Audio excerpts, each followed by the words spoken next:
आगे बढ़ते हैं, इस वक्त की एक और बड़ी खबर का रुख कर लेते हैं। आम आदमी पार्टी नेता संजय सिंह का बीजेपी पर हमला हुआ है। बीजेपी घोटालेबाज पार्टी है, ये संजय सिंह कह रहे हैं। लगातार बीजेपी ने हजारों करोड़ का भ्रष्टाचार किया है।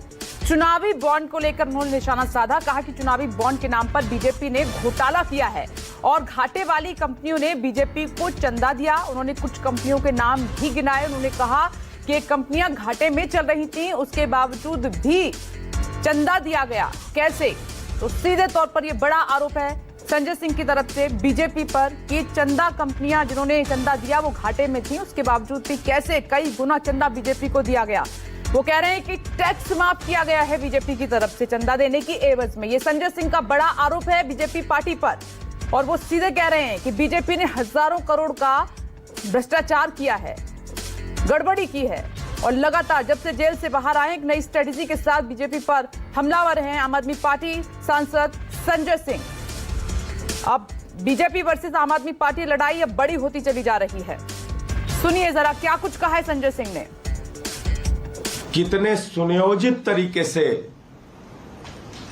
पिछले कुछ वर्षों में पर्दे के पीछे देश की जनता से छिपाकर हजारों लाखों करोड़ का भ्रष्टाचार देश की मोदी सरकार ने किया है, भारतीय जनता पार्टी की सरकार ने किया है, इसका खुलासा आपके सामने करना चाहता हूं। और यह भ्रष्टाचार इलेक्टोरल बॉन्ड के नाम पर हुआ है। इलेक्टोरल बॉन्ड के नाम पर यह घोटाला, यह भ्रष्टाचार हुआ। नियमों का बदलाव किया गया, हजारों करोड़ की टैक्स की छूट दी गई, लाखों करोड़ को कंपनियों को ठेका दिया गया और यह सब कुछ पर्दे के पीछे चल रहा था।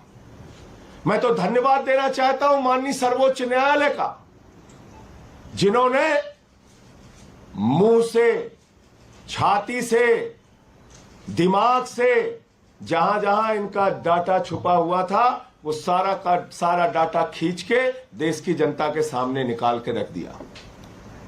मैं धन्यवाद देना चाहता हूं माननीय सर्वोच्च न्यायालय का। और आज जो मैं खुलासा करने जा रहा हूं इसकी तो पूरी सीरीज अब चलेगी कि कितनी बड़ी घोटालेबाज पार्टी है भारतीय जनता पार्टी और कितने बड़े महाभ्रष्ट सरकार हिंदुस्तान की इस समय चल रही है मोदी सरकार। मैं एक एक करके खुलासा कर रहा हूं। 33 कंपनियां ऐसी हैं जिनको 7 साल में 1 लाख करोड़ रुपए का घाटा हुआ। 33 इनको पिछले 7 वर्षों में 1 लाख करोड़ रुपए का घाटा हुआ, 1 लाख करोड़ रुपए का। और इन कंपनियों ने बीजेपी को 450 करोड़ रुपए का चंदा दिया है।